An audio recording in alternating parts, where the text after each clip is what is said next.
600 milhões de dólares. Esse foi o montante que em poucas horas foi negociado pelos ETFs de Ether Spot na Bolsa Americana.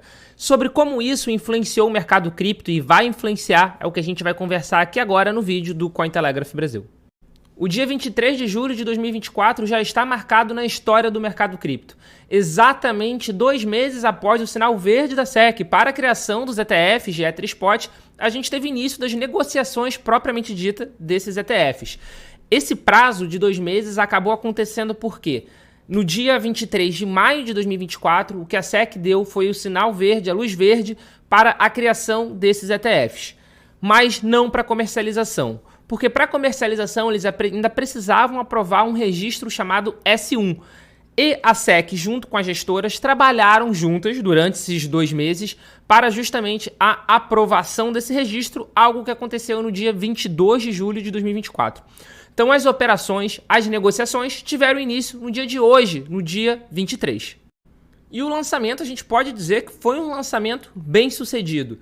Na metade do dia comercial, na metade do dia do início das operações, a gente já tem um volume negociado de aproximadamente 600 milhões de dólares americanos, com um ETF da Grayscale liderando com 250 milhões de dólares negociados, seguido pelo da BlackRock com 127 e o da Fidelity com 77.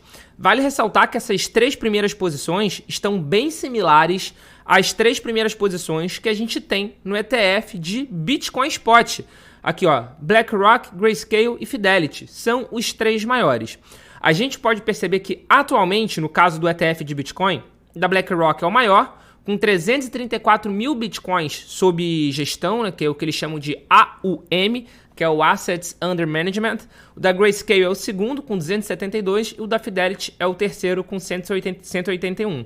Mas a gente consegue ver também que o da Grayscale, na maior parte dos dias, é negativo. Por que o da Grayscale é negativo e mesmo assim é o segundo?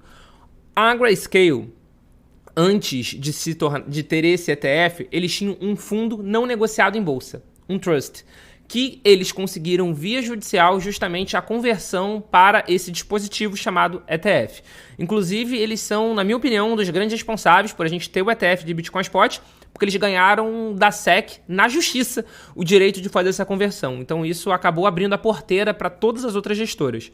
Então, hoje, a Grayscale tem 272 mil Bitcoins. Mas no início, o trust deles de Bitcoin, no dia 11 de janeiro, que foi o dia que teve início das negociações, eles tinham 619 mil Bitcoins sob gestão. E atualmente, eles estão com 272. Ou seja, perde Bitcoin quase todo dia e mesmo assim continua sendo o segundo maior. Mas o porquê que perde Bitcoin quase todo dia? Por causa das taxas de administração. Enquanto os das outros ETFs de Bitcoin Spot oscilam ali na média de 0,2%, 0,3%, o da Grayscale é muito alto se a gente comparar com isso. É de 1,5%. E agora, se a gente olhar os ETFs de Ether Spot, a gente pode ver que o da Grayscale é o primeiro colocado em volume negociado nessas primeiras horas do dia 23 de julho, com aproximadamente 250 milhões de dólares. Eu já antecipo para vocês que esses 250 milhões de dólares devem ser basicamente de saída. Deve ser de gente vendendo participação nesse ETF para entrar em outros ETFs. Por quê? Porque a mesma guerra de taxa que existe no ETF de Bitcoin, a gente vai ver aqui também no ETF de Ether. Vai ter exatamente a mesma coisa. Só que eu até acredito, na verdade, que no caso dos ETFs de Ether, essa sangria da Grayscale seja ainda mais intensa. Vale ressaltar que hoje, eles até estão falando aqui, ó, o maior fundo de investimento em Ethereum do mundo. E de fato é. Atualmente eles têm mais de 9 bilhões de dólares sob gestão, né? 9 bilhões de dólares em Ethereum sob gestão. Só que na disputa de taxas, eles ficaram para trás, muito para trás. É uma decisão estratégica deles. Aqui a gente tem um print da Bloomberg, onde a gente consegue ver as taxas de todos os ETFs. No da Franklin Templeton, por exemplo, vai ficar durante um bom período de tempo em 0%. Um período promocional para você tentar atrair capital, tentar atrair investidor. mas posteriormente vai ser 0,19%. Da VanEck também vai estar 0%, mas depois vai estar 0,2%. Da Bitwise também vai estar 0%, mas depois 0,2%. Então eu vou ignorar aqui o preço promocional, vou falar só do preço final. Vai ficar entre 0,19%, o da Franklin Templeton, que é o mais barato, e 0,25%, que é o da Invesco. O Grayscale Ethereum Trust, que é justamente esse, que atualmente tem 9 bilhões de dólares sob gestão e que fez a conversão para ETF, está em 2,5%.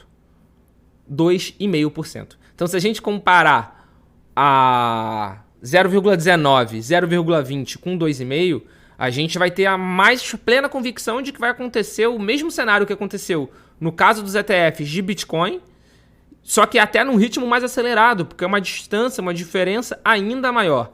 Então, esse volume negociado da Grayscale, na minha opinião, é 100% de saída. Saída principalmente para os outros, né? Se a gente fizer aqui uma conta rápida, 600 milhões menos 250, a gente vai ter um número ali de 350 positivos. Então esse é um número que eu acredito que até agora seja o inflow do mercado nesse momento, o inflow dos ETFs de Ether, que tem um saldo positivo até esse momento de 350 milhões de dólares nas primeiras horas. Vale ressaltar que, seguindo esse mesmo ritmo ao longo do primeiro dia de negociação, isso a gente só vai descobrir no dia 24 de julho, a gente só descobre no dia seguinte, no resultado do dia anterior, está se encaminhando, seguindo esse ritmo, se foi mais ou menos de uma forma linear, para fechar o dia com volume negociado de 1 bilhão de dólares americanos no primeiro dia de negociação. Vale ressaltar que no primeiro dia de negociação dos ETFs de Bitcoin Spot, o volume negociado foi de 4,6 bilhões de dólares. Ou seja, fazendo uma conta rápida de cabeça, isso é algo entre 20% e 25% do interesse pelo ETF de Bitcoin que está tendo no ETF de Ether nas primeiras horas de negociação, no primeiro dia de negociação. Não é abaixo do esperado. Na verdade, essa já era a previsão do mercado, de que seria algo entre torno entre 20% e 25%. Eu ainda acredito, Paulo Aragão, opinião pessoal minha, de que essa demanda vai se intensificar com o passar do tempo. Assim como aconteceu no caso do Bitcoin, nos primeiros dias, o ETF de Bitcoin Spot não influenciou positivamente no preço. O primeiro dia de negociação do ETF de Bitcoin foi no dia 11 de janeiro. 11 de janeiro. Se a gente pegar aqui, vou abrir o gráfico do CoinMarketCap mesmo aqui para ser mais rápido. O dia 11 de janeiro, o preço do Bitcoin estava em 46 mil dólares. Chegou a cair no dia 22, 23 para 39 mil dólares e a partir daí teve a disparada. E o cenário que a gente teve, no caso do ETF de Bitcoin Spot nos primeiros dias, foi justamente o da Grayscale perdendo Bitcoin todos os dias, inclusive com saldo ficando apertado, assim, né? Se a gente for ver aqui, ó, o da Grayscale no primeiro dia de negociação perdeu 2 mil Bitcoins, no segundo perdeu 11 mil, depois perdeu 13 mil, 10 mil, 14 mil, 14 mil, 15 mil, 13 mil, 10 mil. Então, e se a gente for ver aqui, ó, tava dando até dias negativos, onde tinha mais saída dos ETFs de Bitcoin Spot do que entrada. Dia 19 de janeiro teve a saída de 14.301 Bitcoins e uma entrada de 13.221, somando todos os outros ETFs. Então teve um dia negativo de 1.080 Bitcoins. Dia 22 de janeiro, de 845 Bitcoins. Dia 23 de janeiro, negativo de 3.209. 24 de janeiro, de 6.865. Então, nos primeiros dias, os ETFs tiveram até uma pressão negativa para o preço do Bitcoin. Mas isso, naturalmente, a gente sabe que foi convertido com o passar do tempo. Essa grande pressão vendedora, essa grande vazão de gente querendo sair do ETF da Grayscale foi diminuindo. Atualmente continua com saída, mas saídas mais modestas. Eles conseguem, inclusive, fechar alguns dias no verde. Na última sexta-feira foi um exemplo, fecharam com 268 Bitcoins no verde. Mas, em grande parte, são valores mais modestos de saída. 366 Bitcoins, 845... Então aqui, ó, na quinta-feira, 18 de julho, eles saíram 366, tiveram uma saída de 366, mas só o da BlackRock teve uma entrada de 1.616. Então, essa pressão, essa grande demanda de venda que vai ter no ETF da Grayscale é algo que vai cessar, a gente sabe, a gente já viu como é o cenário. De qualquer forma, a gente não esperava um efeito imediato positivo no preço do Ether. E é exatamente isso que está acontecendo. Nas últimas 24 horas, esse vídeo está sendo gravado na metade do dia comercial do hemisfério norte, no dia 23 de julho. Nesse momento, o preço do Ether nas últimas 24 horas está com uma variação negativa de 0,75%. Um valor bem pequeno, com 3.472 dólares a cotação. Esperado que não tivesse esse impacto positivo tão rápido, mas de qualquer forma, por mais que a gente só consiga uma demanda, vamos supor que continue exatamente igual, que a gente consiga só uma demanda de 25% da demanda que tem no ETF do Bitcoin. Isso já é muita coisa diariamente. Vamos fazer uma conta rápida aqui. Só no dia 22 de julho, o ETF da BlackRock de Bitcoin Spot, o IBIT, teve uma entrada de 523 milhões de dólares. Só esse ETF. Foram mais de 7 mil Bitcoins de entrada. Vou pegar aqui a calculadora. Vou pegar 523. Pega aqui a calculadora. 523. E vou multiplicar por 0,2. Só para a gente ver o quanto seria de demanda pelo ETF do Ether se respeitasse a proporção de 20%. Só aqui seriam 104 milhões de dólares em um ETF em um dia.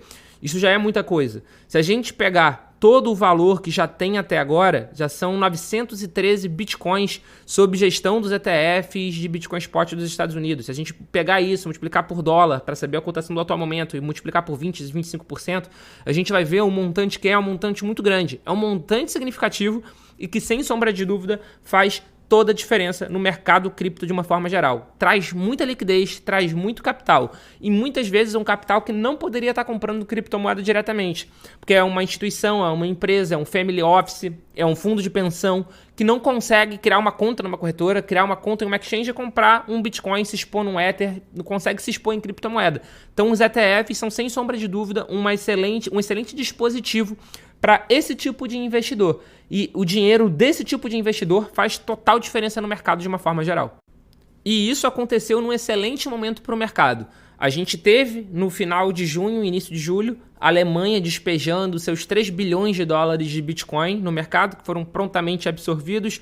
Teve alguma volatilidade no preço, só que teve uma recuperação em V. Só que o principal fator que está assustando muitos investidores do mercado é o reembolso da Mt. Gox, que é aquela exchange que foi hackeada lá em 2014, conseguiu recuperar parte dos fundos e 10 anos depois vão reembolsar os seus usuários. Naturalmente não 100%, porque foi só uma parte dos fundos que foi recuperado, mas vai reembolsar alguma coisa. E esse alguma coisa vão ser 9 bilhões de dólares em Bitcoin. Os pagamentos, vale ressaltar, já começaram a ser feitos. Cerca de 36% do valor já foi enviado para a Kraken, que é uma exchange que vai auxiliar no processo de reembolso do pagamento dos usuários. Não está claro ainda se a Kraken já fez o reembolso total desses usuários ou se isso está sendo feito de forma gradativa. De qualquer forma, ao longo dessa metade aqui de julho, entre o dia 15 e o dia 23, já aconteceram também outras transferências. A carteira fria da administradora atual, da Mt. Gox, enviou também dinheiro para Bitstamp, que vai ser uma outra exchange que vai fazer o reembolso dos usuários. E além disso, aqui, Mt. Gox registra saídas de 3,2 bilhões de dólares de BTC em apenas 2 horas. Isso no dia 23 de julho. Em um desenvolvimento significativo, a Mt. Gox transferiu mais de 47.500 BTC para endereços desconhecidos, reduzindo significativamente suas reservas de Bitcoin. Então, cada vez mais a gente está se aproximando desse choque de venda, que aqui a gente vai ter uma pressão vendedora. Na minha opinião, 90% dos usuários que receberem um pagamento vão vender uma parcela significativa do hold forçado que eles fizeram durante 10 anos. Eles fizeram hold forçado, porque eles tinham Bitcoin, a exchange foi hackeada, a exchange quebrou, sumiram com todo o capital deles, e vamos supor, você tinha 100 Bitcoins. Aí agora você conseguiu recuperar 10% do que você tinha. Agora você vai vender tudo ou você vai continuar holdando? Se fosse eu vendi uma boa parte para justamente conseguir realizar alguma coisa. Porque a pessoa fez um hold forçado de 10 anos. Então, na minha opinião, 90% dessas pessoas vão fazer exatamente isso, o que vai gerar uma pressão vendedora. Então, o ETF de Ether, na minha opinião, veio num excelente momento para o mercado. Porque vai trazer capital para o Ethereum, naturalmente, mas para o mercado cripto de uma forma geral. A gente sabe que quando uma âncora dessa, como o Ether, como o Bitcoin, valorizam, sobem, acaba levando todo o mercado cripto junto. Então, sem sombra de dúvida, isso vem num momento muito bom pra gente. Mas, naturalmente, apesar de eu gostar muito desse meio de investimento em Bitcoin, meio de investimento no Ethereum, que são os ETFs, eu não acho que isso faz um amplo sentido para todo mundo. E eu explico um pouquinho melhor disso nesse vídeo daqui, onde eu falo sobre como você consegue comprar criptomoedas no Brasil. Aqui eu vou explicar um pouquinho sobre os ETFs que a gente tem e acabo dando também a minha opinião sobre os ETFs de uma forma geral. E aqui eu vou colocar para você como você consegue fazer a custódia do seu Bitcoin você mesmo, para não precisar terceirizar isso com ninguém. Então a gente já tem um encontro marcado em qualquer um desses dois vídeos aqui no canal do Cointelegraph Brasil.